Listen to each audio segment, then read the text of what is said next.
Assalamualaikum and good day. This is me again, Miss Huda. Let's look at example number 7 for moment of inertia. Calculate the Ix and Iyy of the compound girder shown in the figure about the centroidal axis of the object.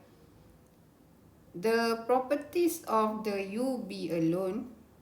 UB ini adalah referring kepada universal beam.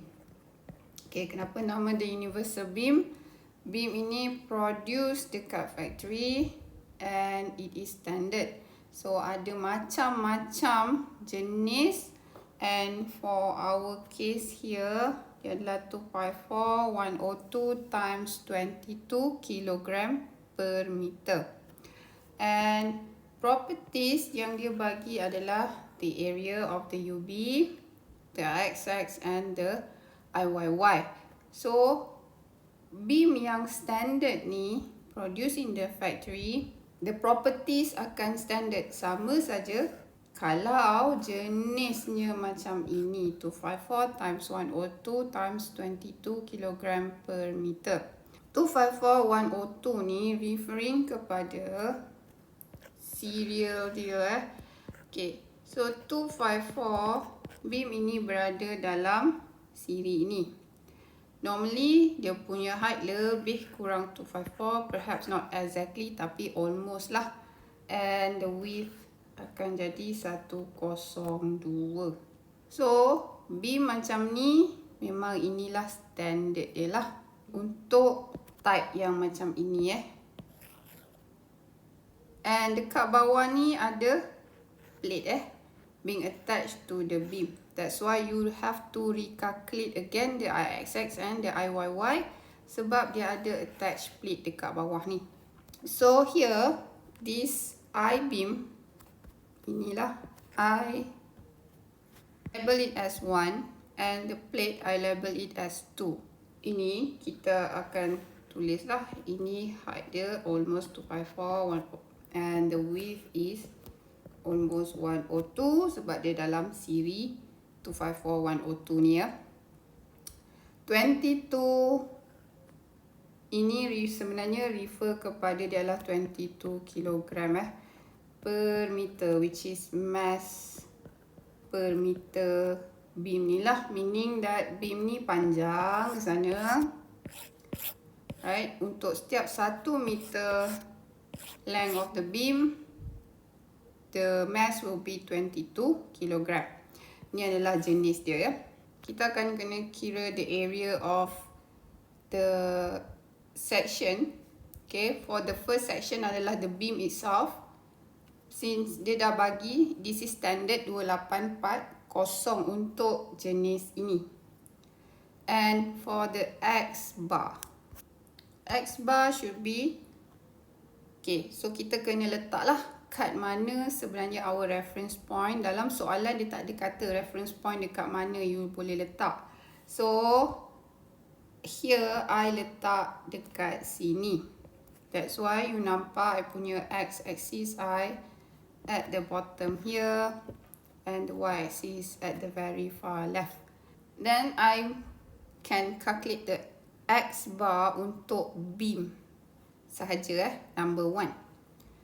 Is going to be from the centroid of the beam up until the very bottom of the plate which is dekat X axis ni lah. So kita ada 254 here, the height of the beam. Kalau you nakkan distance ini is going to be 254 bahagi 2. Sebab ni adalah symmetry, ini adalah height section, so you just bahagi saja 2 and you add another height of the plate which is 18. So here I tulis 254 divide with 2 plus 18, I get 145. And for Y bar is going to be from the centroid of the I section to the Y axis. Then I just, takkan I nak ambil 102 bagi 2 ni I nak cari sini, dia macam susah kan. Since plate ni memang dekat center, betul-betul dia attach dekat center of the beam itself. So maksudnya lebar plate ni 150. So sama juga 150 bahagi 2 akan jadi distance ni jugalah ke Y axis So Y 150 divide with 2. So itu adalah untuk Y bar. Then calculate the AX bar and the AY bar. For the second section here, we have the plate. So just calculate the area, which is 150 times 18. That is the area of the plate. And for the X bar, it's going to be from the centroid of the plate to the X axis. So 18 bahagi dengan 2 the height of the plate bahagi 2. And for the Y bar is going to be similar with the I section. 150 ni bahagi saja 2. Dan you dapat distance ke Y axis. Then calculate the AX bar and AY bar. Total up the area, total up the AX bar and AY bar. Then we can calculate the X bar for the whole compound girder. So total area X bar bahagi dengan total area.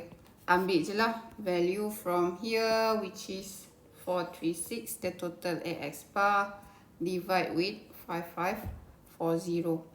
And for Y bar pun sama, take the total of AY bar bahagi saja dengan the total area.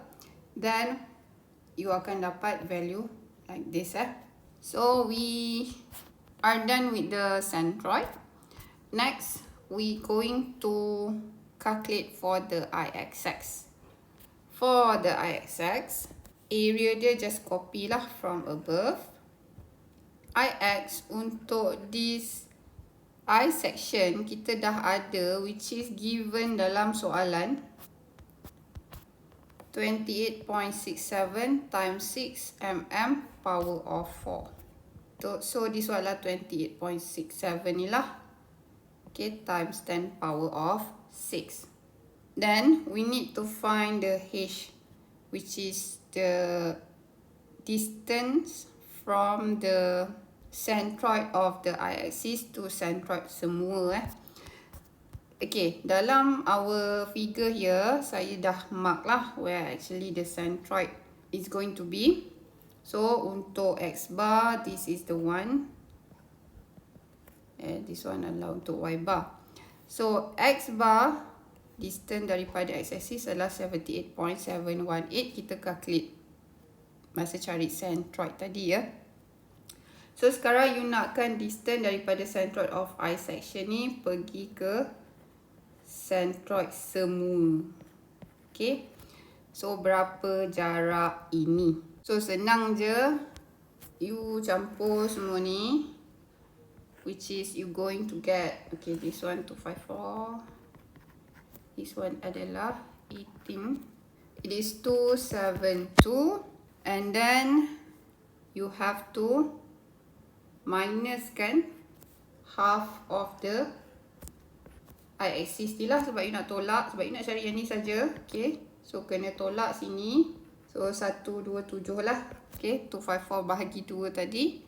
And you kena tolak lah dengan this 78.718.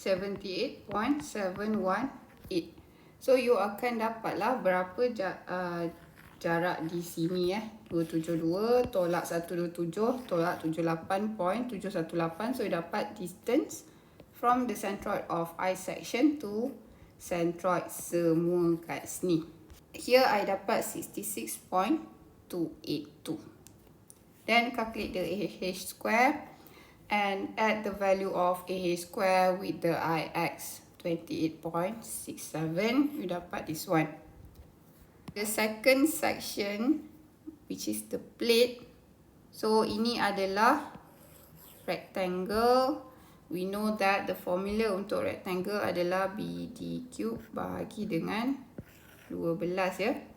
So this is the one lah. The B adalah 150 and the D adalah 18 mm. Cubekan bagi 12. Bahagi lagi dengan 1 million sebab you nak make it in times 10 power of 6. Sebab nanti you nak tambah kan. So make sure that it is standard Ini dah times 10 power of 6.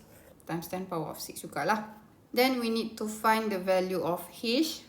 Distance from the centroid of the plate pergi ke centroid semua.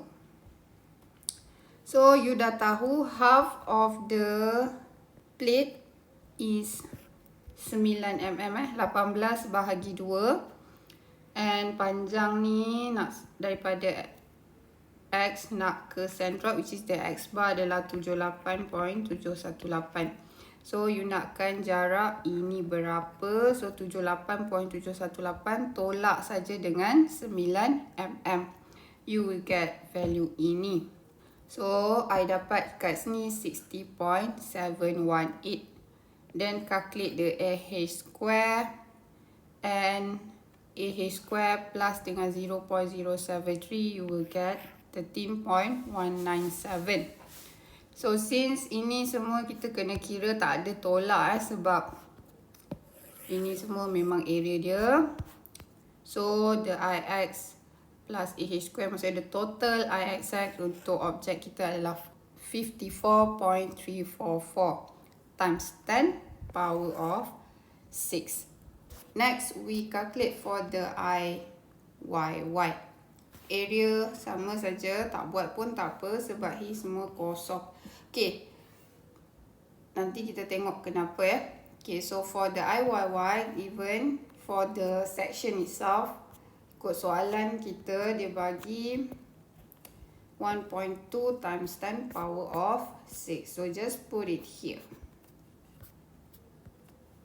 And there will be no H since the centroid of the eye is kat sini. Okay. Eye section ni centroidnya di situ. Dan centroid untuk arah Y of the whole section pun dekat garisan yang sama. Okay, dekat sini juga. 75 mm betul-betul dari Y axis. Jadi memang dekat sini juga. Jadi kosong lah. Tak ada distance. And AH square pun kosong. So IY plus AH square would be as a what IY is. Section number 2, which is the plate. The IY formula dia adalah DB cube divide with 12 terbalik daripada IXX which is BD cube bagi 12. You terbalikkan je jadi DB cube bagi 12. Kira. And then don't forget to divide with 1 million sebab kita nak in a form of times 10 power of 6. And get the value of H kosong because of centroid untuk plate adalah di sini. So it is at the same line as the Y bar. So tetap kosong. Kosong, AH square pun masih kosong. So just take the IY value here for the final IY untuk section plate ni. Then you can add all here. You will get 6.263 times 10 power of 6 mm power of 4 for this object. That will be all for example number 7. Thank you so much